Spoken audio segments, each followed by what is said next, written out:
Welcome back, welcome back. Yo, my beard's looking swole on the live. I can't even lie. Turn this AC down a little bit so y'all can hear me. And right now, we're on our way up to Orlando. All right, and you guys already know what it is. So I just wanted to extend an invitation. If any of you guys want to meet me, link up, talk a little bit, I'm going to be available for the next 2 days for y'all. And we are going to have some really big hitters on our stage this year.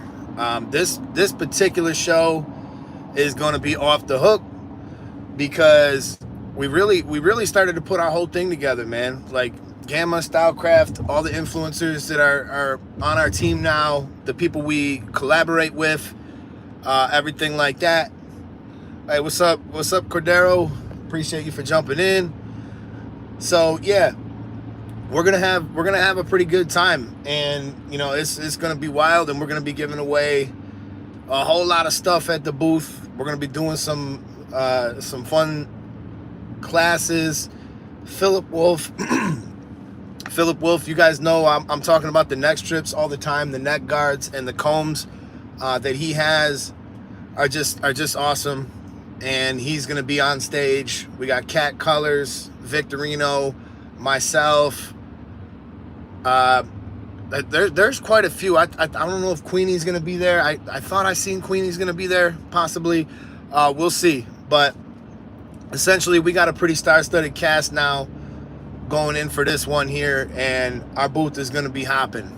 So I just wanted to talk to you guys a little bit about some things that, as it relates to the show, and as it relates to me and to my life. I'm driving to Orlando right now. I got 3 hours. I'm actually, believe it or not, I'm going to play golf at Reunion Golf Course, which is one of the nicest golf courses I've ever seen on TV, and I have never seen it in person. But some things happen, and unfortunately, I'll get a chance to play there. So when it comes to shows, these companies spend a lot of money to go to the shows. It's for the most part, for a company, it's kind of a losing proposition because they sell things. Most companies sell things at an extremely discounted rate. They do a lot of giveaways. They have to spend a lot of money on all the influencers, and this just goes for every company. It doesn't matter what company you affiliate with. It's every company has to pay an awful lot of money just to get this ball rolling and get a show. It costs money to have a booth. It costs money to pay your people. People are being flown in from all over the place. I mean, in its totality, this premiere show is millions and millions of dollars put on for the enjoyment of you and your craft. So I remember like the first time I ever went to a show, I walk in, and I was a cosmetologist. They didn't have barbering in my high school, so I decided to go to cosmetology school. But the whole time, like, I was a little unsure of my place in the world, like with this whole thing. And I remember when I went to the first show, it was actually in Toronto, in Canada. We drove across the border and we went there, and the music, man, and all the stuff that just made me feel connected, and the classes and the people and the networking.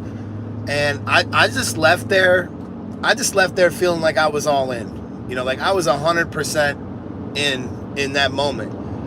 And I knew that I was probably going to do this for the rest of my life right then and there, because I realized I was a part of something bigger. And that's what this whole thing is really about. You will find people at the show.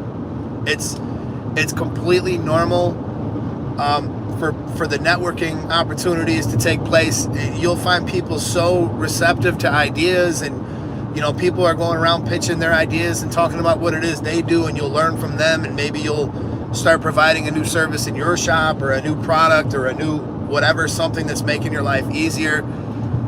So when you leave this show, every time I leave a show, I'm kind of like pumped up to get back to the barbershop. Please don't cut me off. Yeah, that's a good idea. Got like a little cute van. Thought he was gonna get cute and take out the main van.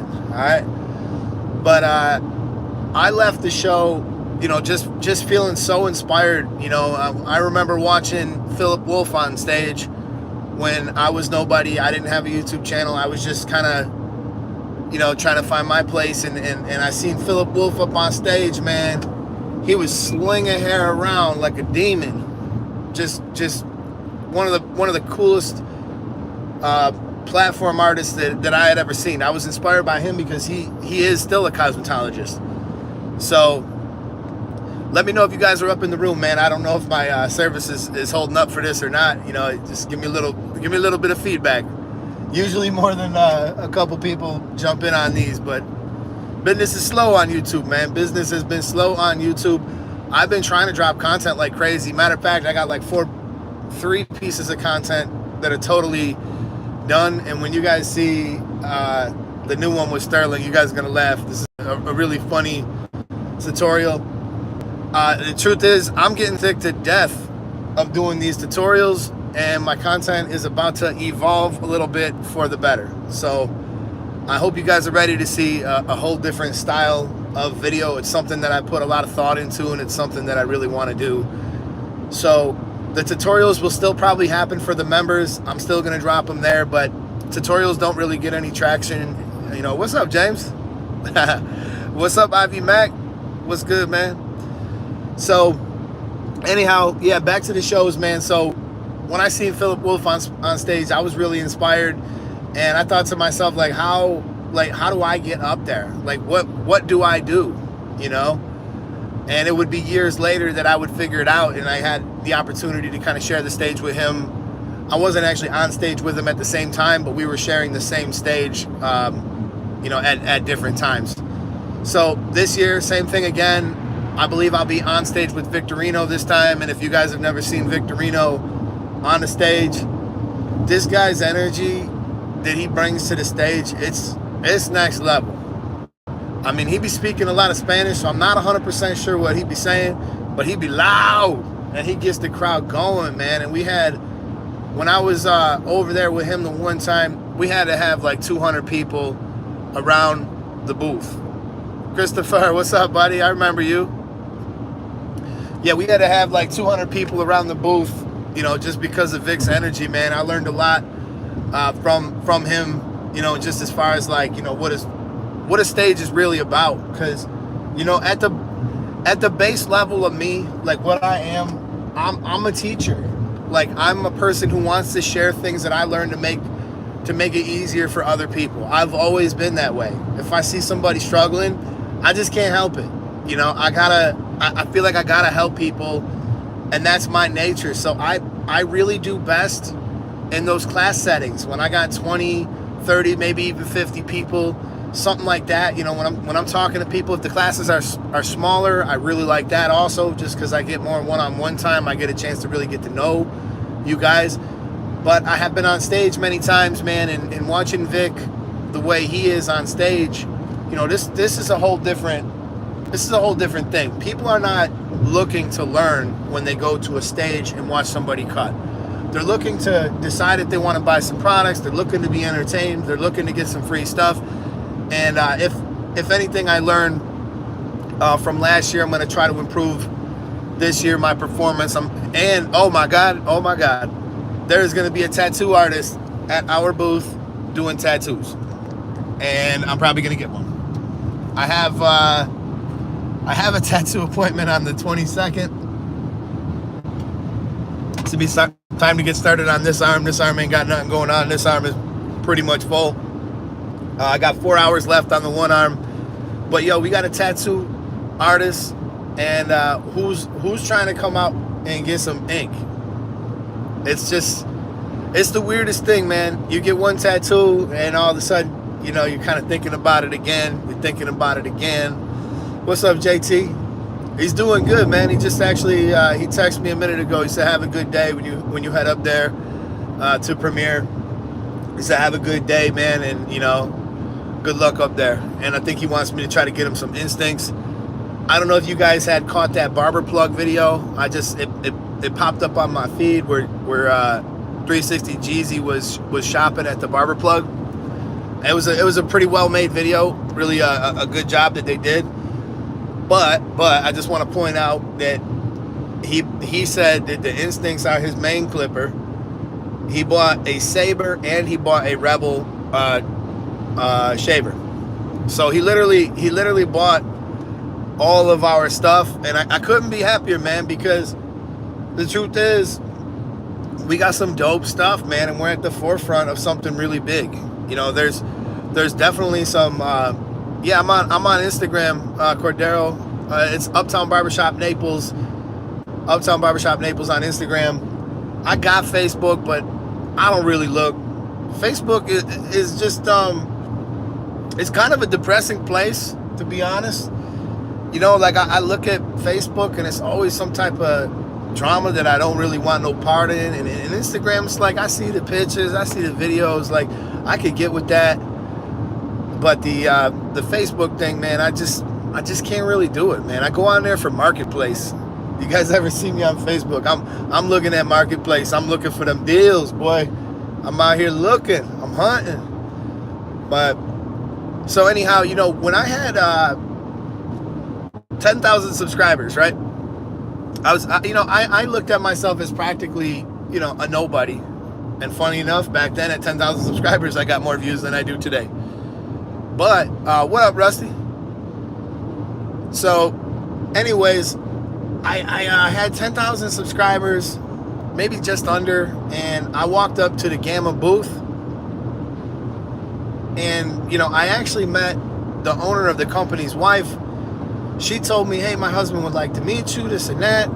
Okay, cool. So, you know, I came back around about an hour later, and I met Austin, and honestly, that whole little meeting has changed my life in so many great ways. And, you know, it had just began a great friendship and just a great business relationship. And as it stands now, I fly all over the country. I do all kind of different stuff. And really, if I hadn't went to Premiere, if I decided to sit on my hands, if I decided to stay home, if I didn't make plans to go, if I didn't prioritize it, I mean, maybe everything in my life would be completely different because somebody else might have made those plans, prioritized it, and been sitting in my driver's seat. You know what I'm saying? So there's opportunity out here. And I know the reason why some of you guys don't go to shows. I know that you feel nervous. I know that you feel like maybe you can't stack up to what you might find there. Maybe you feel a little uncomfortable around crowds. Maybe, you know, you make excuses. Maybe you just say you don't got the money when the truth is you do. Maybe you just say you ain't got the time. Maybe you say people, you know, you don't got nobody to watch your kids. But like the reality is all of these things, if it really mattered to you, you would address and you would show up there. And I know why it doesn't really matter to you, because you don't think that there's an opportunity there for you. But the truth is, there's opportunity here for everybody. And you just never know who you might meet. One of the things that we're looking for as a company in Gamma and Stylecraft, we're looking for people to join our influencer teams. And just because you don't have 1 million subscribers or something big going, that does not mean that you are discounted out of this thing, man. In fact, we are not looking to pay for people who have millions of subscribers already. It doesn't help us and it doesn't help them. We're looking to help other people grow in a nice handshake way where we help you grow, you help us grow. We're looking for people who are starting off, people who are hungry, people who like our products. Those are the people that all companies are looking for. And if I would have known that sooner, I didn't really understand the power I had when I had no subscribers and no nothing. Like, I just thought that nobody would want to talk to me, that nobody would want to do any type of dealings with me. That was wrong. None of that was true. You know, in fact, these companies are hungry to find people who are going to help move the needle for them. And if you present yourself in a way to any of these companies, it doesn't matter which one, they want people who are loyal to their brand and help move their product. And if you are that type of person, no matter how big or small you are, you might be a great fit for that. Bonjour. He said that radioactive lid you gifted me. Flip this switch. SC everything. He said you got to put yourself out there. Ivy Mac, he says, you got to put yourself out there. I'm an anxious person who struggled with the idea of getting in front of crowds, but now I facilitate in front of hundreds. You got to put your face on your fears. You know, it's absolutely true, man. It's absolutely true, because one of them things too is like when you push yourself out of that comfort zone, like it's easy to stay comfortable, but I gotta find ways to continue my growth, you know, and it gets harder the longer you do a thing. You know, the longer you do something, the better you get at something. It gets harder to find that thing that motivates you, and you're just going through the day to day, man. Find something that scares you, man, and get out there and just do it. You know, you'll be so happy and you'll be so proud with yourself once it's done. Like, once I get off the stage, I feel like I'm floating. Like, I know I just killed it again. I just did something big. I just faced one of my fears. Like, getting up there and doing that, it's just one of those things. You said if you're loyal to their brand, can you still be objective in your reviews, though? I think that you could do that.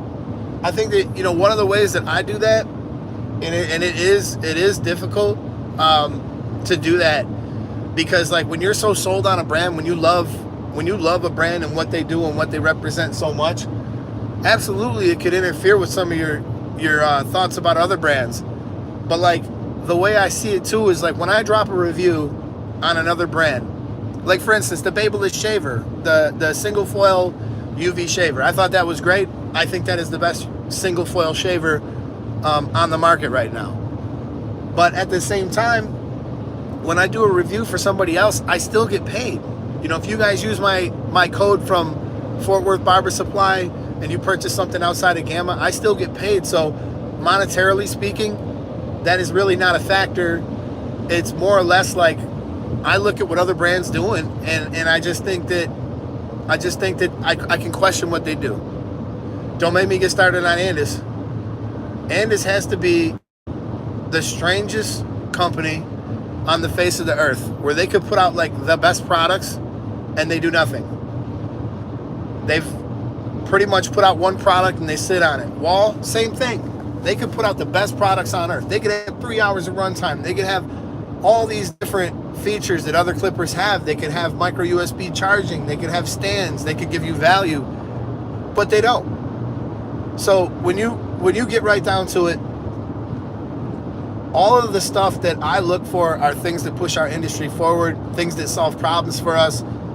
And if I see companies doing it, I love it.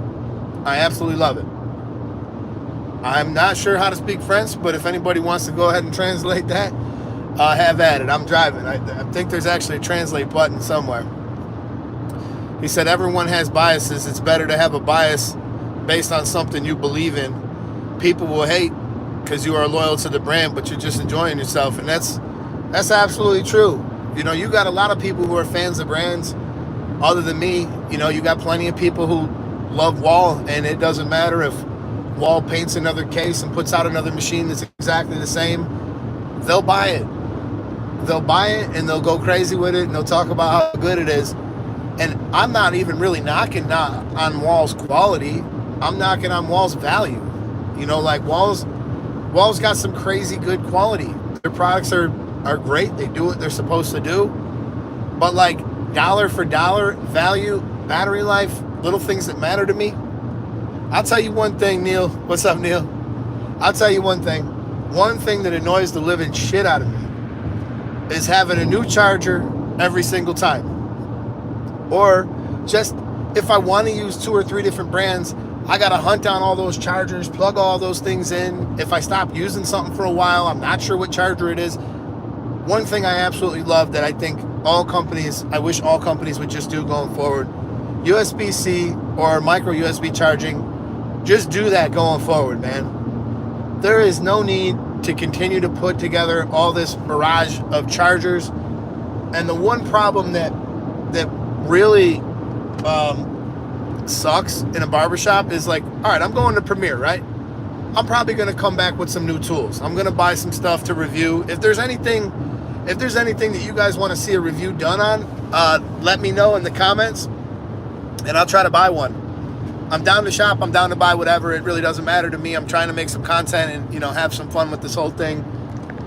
But that's the thing there is I'm going there. I'm going to buy a bunch of stuff. And when I come home, I got to find a place to plug it in. Now, if I already got a whole bunch of shit plugged in, that means other things got to go. Wouldn't it be nice Wouldn't it be nice if it was just a USB-C and I could just keep those chargers on my station and I could just plug those in? Wouldn't that be great? Wouldn't it be great if everything had 3 or 4 hours of runtime so that I can go a whole day and I could just rotate things out?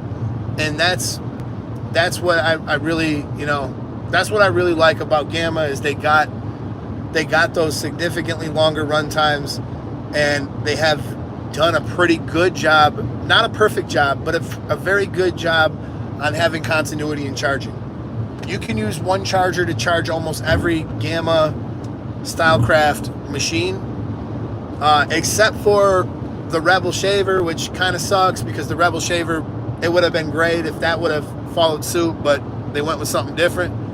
Oh, sis. We riding in style, baby. I got this whole van, man. I could sleep in here instead of the nice hotel that we're going to. But yo, I know some people look at driving a van like it's some type of compromise, or like I settled for the van, something like that. That is not what happened. I wanted a van for like 5 years before I got a van. And now that I got a van, I'm a van man. I'm a van man. I'm gonna tell you something. This van right here gets 36 miles to the gallon. It's got all kinds of space, and I got all kinds of things in here. So it's a win-win, man. So anyways, I'm actually driving my Top Golf right now. So yeah, anyways, man, I hope that I made a convincing argument as to why you guys might want to just hop off your hands, go up to the show, check out some new stuff, see what the people who are doing things better than you are doing, and try to pick their brain and try to learn from them. Maybe get affiliated with some other companies. I told you don't have to be that big to work with companies. I didn't know how all that worked, but now I got the blueprint for pretty much the whole thing, because I got a chance to see what it's like in the inner sanctum of these companies. And I've worked with quite a few now, and I know exactly what the roadmap is. And trust me, it's not that difficult. Almost anybody could do this. He said, Wall and Andis, but more so Wall, is not doing anything, in my opinion, to move the industry forward. Battery life, tons of blade options. He's like, yeah, so that's the thing. They aren't. I agree, 100%. And, I don't really want to see these companies fall so far behind, because I got to give it to Babyliss. At least Babyliss is making stuff that's relevant to barbers. At least they're making things that are relevant to barbers. At the end of the day, if they're not pushing the needle forward in any meaningful way, who cares? Who cares about the company? They become irrelevant. And I don't want to see good companies become irrelevant. I want to see them stay competitive. I really do. I want to see those companies stay competitive. Oh, I got to stop for gas, y'all. But listen, man, this is just one of several lives I'll do. I will go live once I actually get into the venue. We'll check it out together. I'll take you through. If there's anything you want me to purchase, you want me to review, drop it in the comments. I'll be having a look. I'll be having a look at some different things. We'll see what's going on, and we'll take it from there, man. So I'll catch you guys once I get up there. I got a little bit of a drive. I'm gonna stop for some gas, and I'll catch you guys on the flip side. We'll see you at Premiere, and we got some dope content coming on the YouTube channel too. So, all right, you guys, this is the YouTube Barber Academy. I'm Mr. Eddie Barber, and I'm out of here. Peace.